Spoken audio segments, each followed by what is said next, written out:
AM 950, the progressive voice of Minnesota. Brett Johnson with you here on a Tuesday afternoon. And as usual on Tuesdays, we are joined by the editor-in-chief of the Minnesota Reformer. That's Patrick Coolican, as we're going to be talking about some of the stories and columns that they've been working on over at the Reformer, which, by the way, you can find over at minnesotareformer.com, including Patrick's column that talks about how Republicans often try to portray Minnesota and even America at large as a failed state.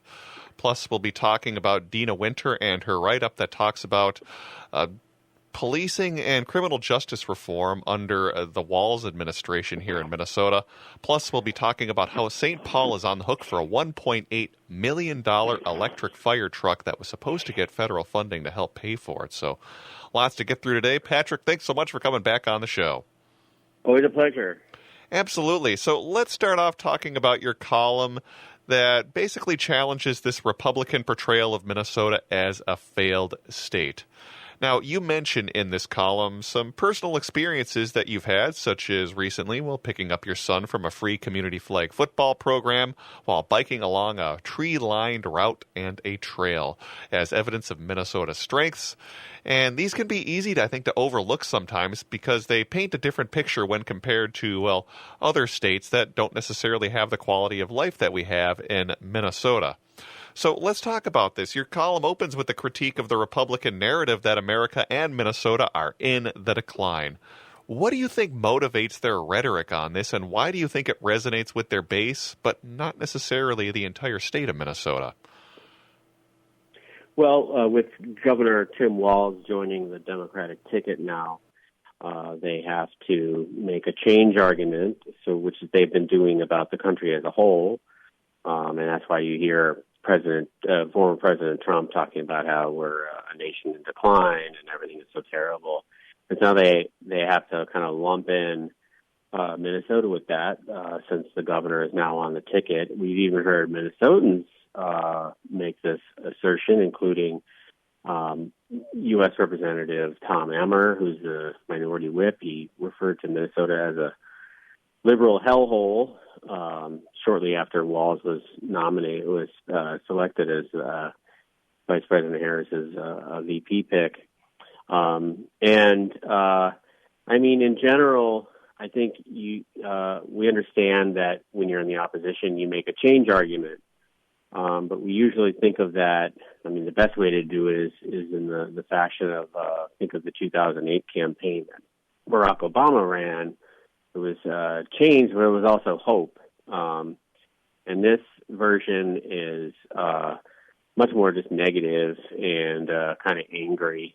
And my contention is that it's especially ill-suited for Minnesota because, there's a reason why people live here despite the terrible climate, and that is we've crafted very good quality of life, not for everybody, and that's where there's work to be done, but for some majority of people here in Minnesota, we have plentiful jobs, we live longer, we have good schools and universities, we have wonderful city and state parks. Any weekend, if you have a young family, you can find things to do with your children that are free and wholesome. And so we have all these great qualities, and I just don't think it's a very effective tactic on the part of the Republicans running this year to just talk about how terrible the place is, because it's just not believable to the average Minnesotan. And in fact, I think it's probably counterproductive. I think it also goes to this issue as well that I think applies not just to Minnesotans, but even people from the Midwest at large, and that's that I think they have a lot of pride for where they come from. I'm certainly among people like that. So how important do you think this sense of pride is when it comes to, our political climate, when we, again, often hear about Republicans talking about Minnesota being a failed state and it not resonating? I think pride also plays a big part of that, too, especially in a state like Minnesota or even other Midwestern states where pride is a big factor in how people think about their location. Yeah, I think especially in Minnesota, there's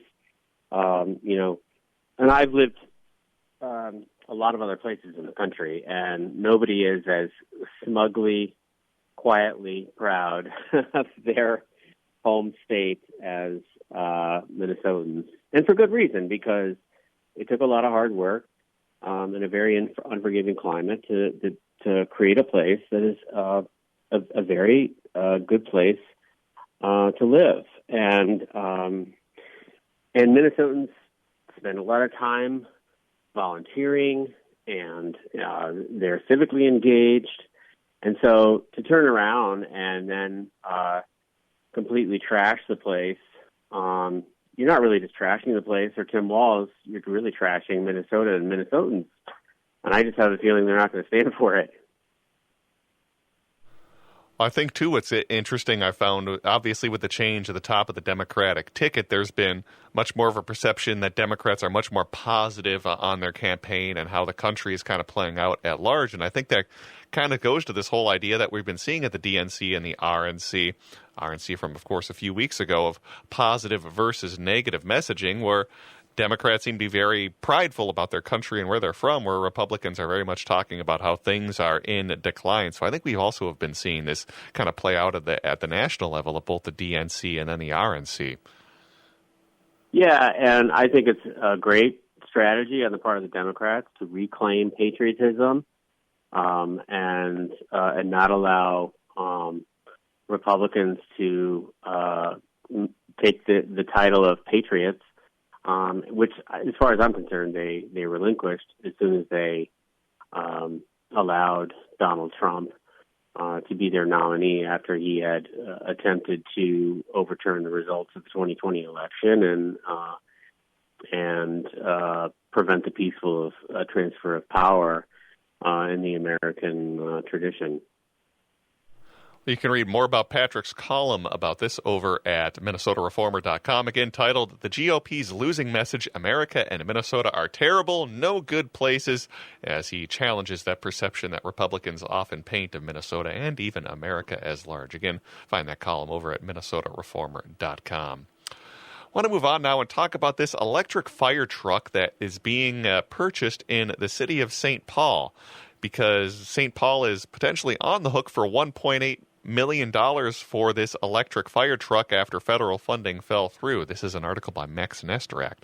So St. Paul is making history with Minnesota's first ever electric fire truck, which, again, as I mentioned, comes with a $1.8 million price tag that promises to enhance public safety and reduce environmental impact. But it's also a move that has sparked both excitement and some questions about its cost, funding, and long-term impact. So can you start off by giving us a little bit of an overview on how St. Paul became home to Minnesota's first electric fire truck? Well, that's a decision that the fire chief and I guess with the assent of city government made. They were going to be kind of trailblazers on this. It is the same company that makes our diesel fire rigs, but it costs quite a bit more. The advantage, obviously, is you have far less emissions and less air pollution, and of course, being electric, you don't have quite the same number of carbon emissions.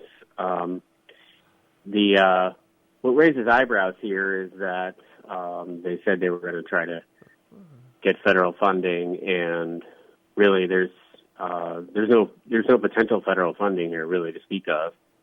So I don't know what they were thinking there. And also the city of St. Paul, certainly one of the highest tax cities in the state, and their property taxpayers are in for another significant tax increase, almost surely, in the coming year. And you just have to wonder why St. Paul felt the need to be out in front on this, given its fiscal challenges. But the advantages, I guess they thought, outweighed the significant costs.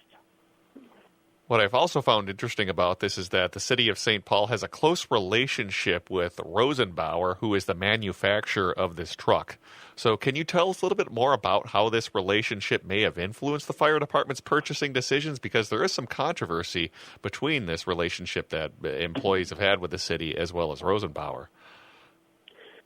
Yeah, the reporter Max Nesterak picked up some chatter amongst rank and file that there's some kind of whining and dining going on between Rosenbauer and the fire chief. The salesman did indicate that he's taken the fire chief to some wild games as a friend, he says. So read that how you will. But we have to, at this point, only assume that that did not influence the fire department's decision to buy this extremely expensive truck, which, by the way, the company Rosenbauer has a factory in Minnesota, but this truck is made in Austria. So they had to send 6 firefighters over, St. Paul firefighters over to Austria as it was being built to inspect it. We were curious about this because it certainly sounded like a junket, but apparently this is standard operating procedure that firefighters, folks involved in maintaining the truck, and firefighters would inspect the truck as it's being built, and that this kind of a trip, Rosenbauer paid for it, which also raised some questions for us. But apparently, this is also standard operating procedure, and it's built into the contract. So we don't exactly know how much it costs, but this is how Rosenbauer builds their contracts. They also pay for this pretty extraordinary travel. Yeah, certainly would be good to be one of those fire people that got a chance to go over to Austria. Certainly be a good trip to test that out. But you can read more about what Max reported on that fire truck in St. Paul, including how that federal funding that was supposed to pay for the truck largely fell through over at MinnesotaReformer.com, titled "St. Paul on the Hook for $1.8 million Electric Fire Truck After Federal Funding Fell Through Again," over at MinnesotaReformer.com. And finally, one more article to talk about today, and this one is from Dina, as it's titled, "After George Floyd's Killing, Policing Defined Governor Tim Walz's Tenure." So let's talk about this, because policing has had a major impact on Walz's tenure, because originally when he was elected back in 2018, I would say criminal justice reform wasn't exactly on the top of the docket in terms of priorities from at least the Walz administration back then. In fact, I think you could even argue that Walz was initially seen as being pro-police, but of course the murder of George Floyd back in 2020 has led to a shift in his stance on policing reform. Let's talk about his evolution on policing and criminal justice reform over the years, because that definitely has changed, especially since that murder of George Floyd back in 2020. Yeah, Governor Walz was in this extraordinary situation where, on the one hand, we have a murder of an unarmed black man and by police, and on the other hand, you have, thanks to the pandemic and perhaps some other causes, a significant rise in crime, including violent crime and carjackings and that sort of thing. And so he's had to balance these priorities, and I think it's definitely been his most difficult governing and political challenge. And every time he was seemed to have any kind of handle on it, events would make it even more difficult. So you had, while the trial of Derek Chauvin, the officer accused of killing Floyd, the trial there is winding down, and it's thus far it has been kind of mostly peaceful. But then you get the killing of Dante Wright, another unarmed young black man, this time in Brooklyn Center, and so Walz has to pivot again, and this time he's it's pretty clear he is not going to allow the police station up there to be attacked and burned as happened with the precinct in Minneapolis after Floyd's killing. And so he gets all kinds of opposition and animosity from his left flank. And this is in 2021. Crime is still rising. The Minneapolis Police Department loses would turn out to be hundreds of officers, and just worsening the situation there. So he's constantly had to do this a very difficult balancing act between, on the one hand, trying to promote constitutional policing, but on the other hand, trying to keep people safe. Well, you can read more about what Dina wrote on this because it's an extensive overview on how policing and criminal justice reform has affected the Walz administration over the years, including talking about somewhat contentious relationship that Walz has had with Mayor Jacob Frey in the aftermath of the George Floyd murder, including pushback on criminal justice reforms from both the left and right flanks on Governor Tim Walz. It's a good overview that you can find over at MinnesotaReformer.com, especially in light of, obviously, Walz being the VP selection for Kamala Harris, and Walz also giving a speech tomorrow at the DNC. You can find that article over at MinnesotaReformer.com. We have been speaking with Patrick Coolican, who is the editor-in-chief of the Minnesota Reformer. Again, make sure you go to MinnesotaReformer.com for the best in Minnesota news and politics. Patrick, as always, thanks for coming on the show today. Thanks. Always a pleasure. All right, let's take a break and send things back over to Matt McNeil on AM 950.